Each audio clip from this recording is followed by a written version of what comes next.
kajilti turre nati digang tararte yakan dubacho dienya sa ukamse yakan lupo warege romia dabarse wasindagan senan kunso digang barrese sinirrampan senan migat digang barrese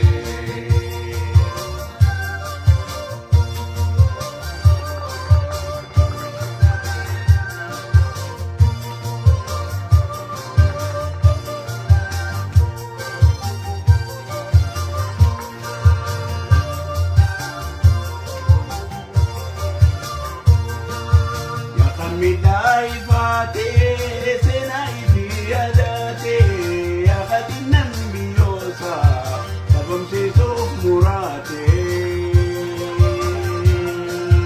ya midai fate senai biadate ya khatinan biyosa sabam se so bidate bekatu milgeisa kapsote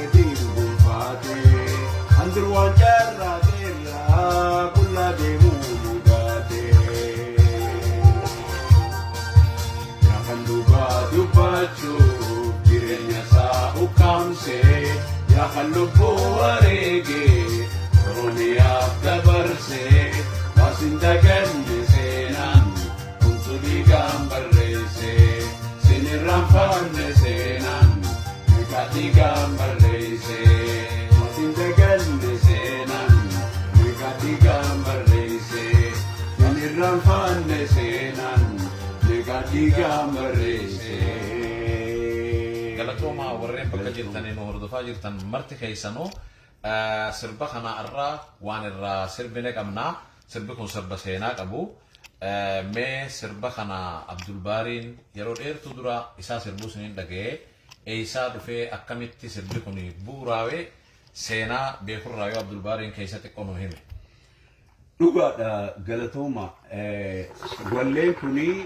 wallee seenaa fi takkaa'uu taarifa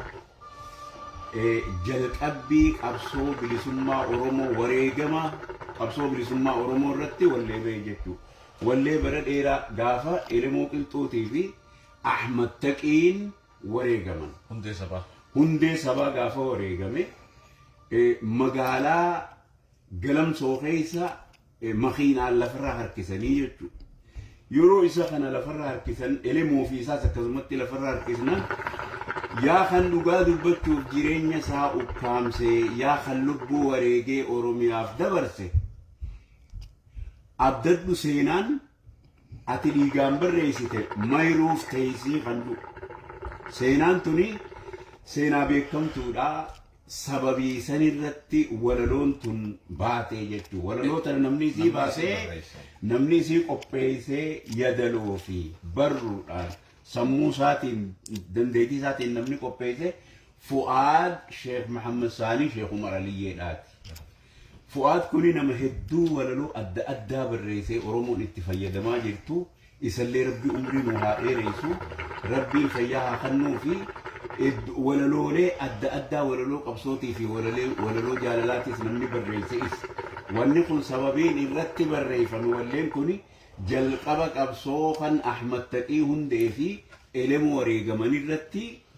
isin hin daganne seenaan kumaatamtu dhiigaan barreessee meeqaatu gartee mirga isaa qabsoo isaatiin gonfatee kan dur waan carraaq irraa qullaa deemuu mudate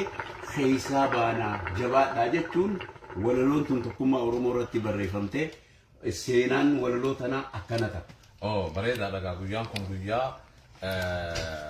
bara dheeraa dura September 5 guyyaa goototaati jechuudha silaama guyyaan kun guyyaa Oromoon diinarratti asaasa marroo duraatiif dhufaafte rabbi jannata isaaniif haa kennu namni gaa seenaa wal saamuun gaarii miti seenaa waliin saamnu walaloo isaa ta'u walaloon rasaasa daran uwwituudha warreen walaloolee akkanaa qopheesses galata qaban jechumaan barbaada gamanaani نجان مجرد قالتوما السلام عليكم ورحمة الله وبركاته أنا في مادي شيخاتي في قسم عبد السلام فاس يسنون دينو قالتوما نسنين جا أنا عبد الباري ده والله هدو واللي ساتره أما جا ليفنيت تري الرؤيا ده النوبريدا والرؤيا كوني ويا هدو جمّنّي تنافو قلتهم